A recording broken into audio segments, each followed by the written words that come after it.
And we got to talk about how this game went. We got to talk about how this game went right here. How the Indiana Fever made it to the second round, the semifinals, the final four, with like a misfit group of players, and they just managed to do it. And if you guys are hyped, if you guys could leave a like, it'd be greatly appreciated. We are trying to get to, I don't know, 500 likes on this stream, 500 likes in the video as well. But like, this is something that I don't think we'll see, and I don't know if we'll see it again. A team like this, like the Indiana Fever, absolutely managed to pull it out in a game that looked like the Atlanta Dream were in control for the entirety of it. Every time the Indiana Fever got a little bit of a lead, the Atlanta Dream took control again. The Atlanta Dream felt like they were in control from start to finish of that game. But all that matters is that the Indiana Fever took control in the last 15 seconds of the game. They took control in the last 15 or so seconds of that game. And that's what was needed. That's what was needed. The Atlanta Dream tightened up other than Ryan Howard. And Ryan Howard was missing quite a bit in the fourth. And to say the Indiana Fever were a brilliant team down the stretch was wrong. Was wrong as well. Like, they just were slightly better than a Dream team who did not seem great. The Indiana Fever gave up 29 points in the second half. Like, that's so impressive. They were down big going into halftime. They had 29 points in the second half.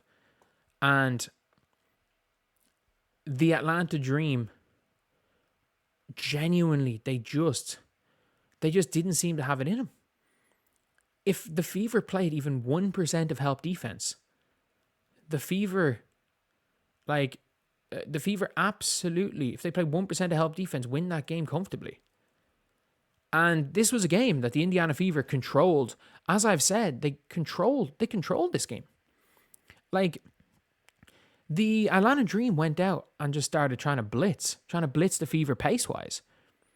And I get it. Like, the Atlanta Dream like to run, but the Fever are better at running.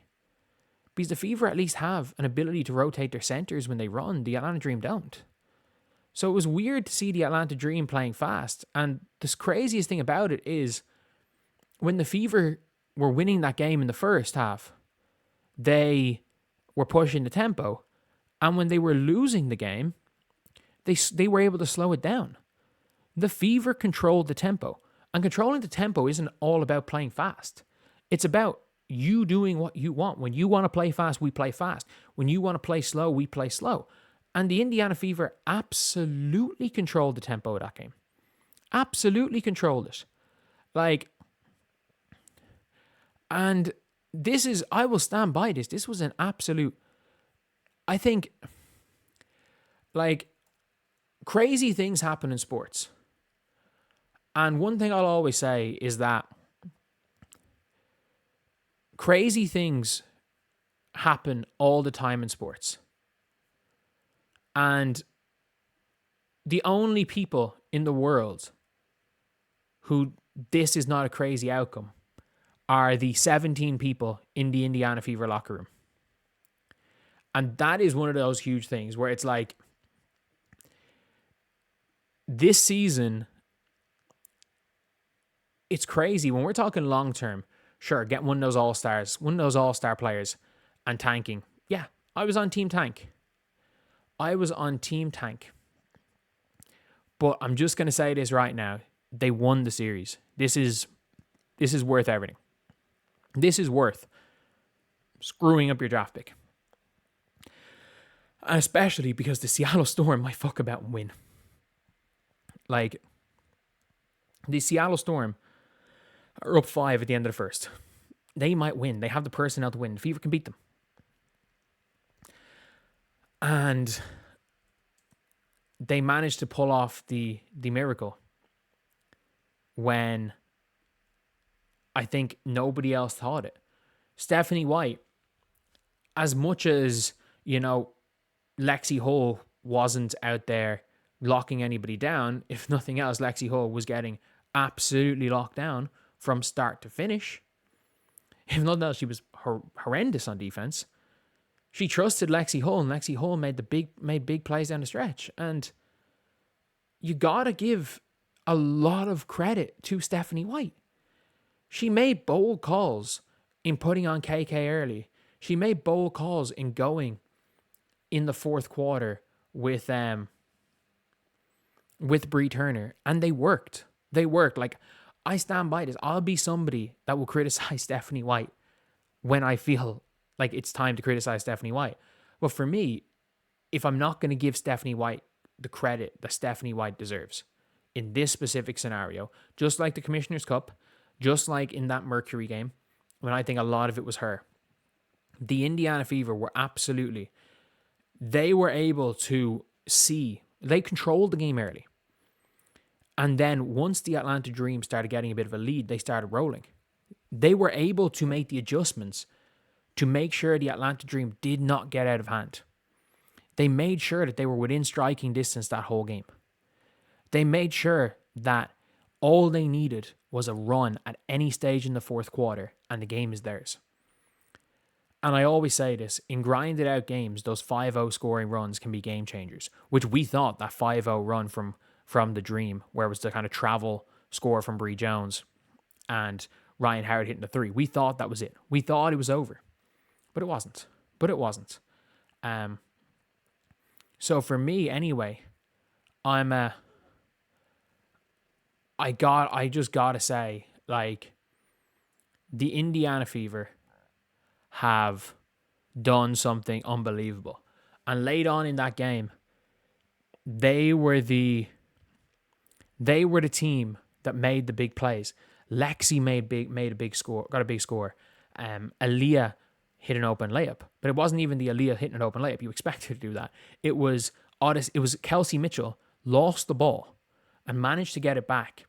And because she couldn't make the pass to Kelsey, got it back out to Odyssey Sims to make the pass. Bree Turner was the best defender on Jordan Canada. Every big possession, Bree Turner made a big defensive play, and Lexi making a big stop. This team won this game by out-coaching. Carlos Mesco's play style is plan A but better. Doesn't matter how the game's going, he's going to play the exact same way.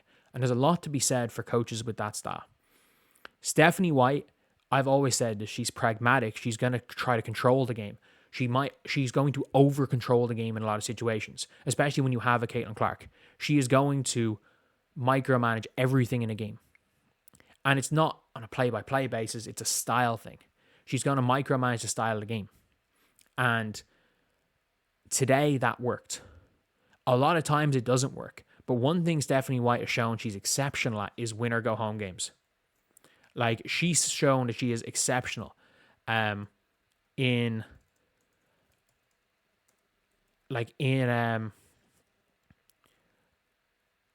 these games that it's like, if you win, it's Commissioner's Cup.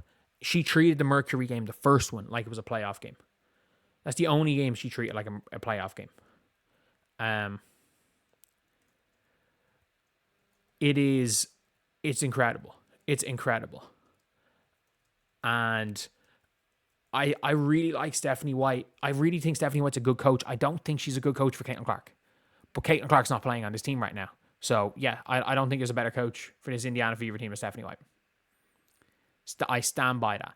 I don't think there's a better coach. And I hope, for people saying, oh, do I want Stephanie White fired? No. I hope Stephanie White's able to adapt next year. Because if Stephanie White's able to adapt next year and play a bit of CC style with what she does well, the Fever are absolutely like contenders. They're contenders. They just need a little bit. Stephanie White was never going to be fired, but Steph White she just has to adapt a little bit because she is a hell of a fucking coach. However, it's another one where she dragged the team kind of down to her level in the second half. I don't care at this stage. In a win or go home game, all that matters is the dub. So anyway, yeah. we're done.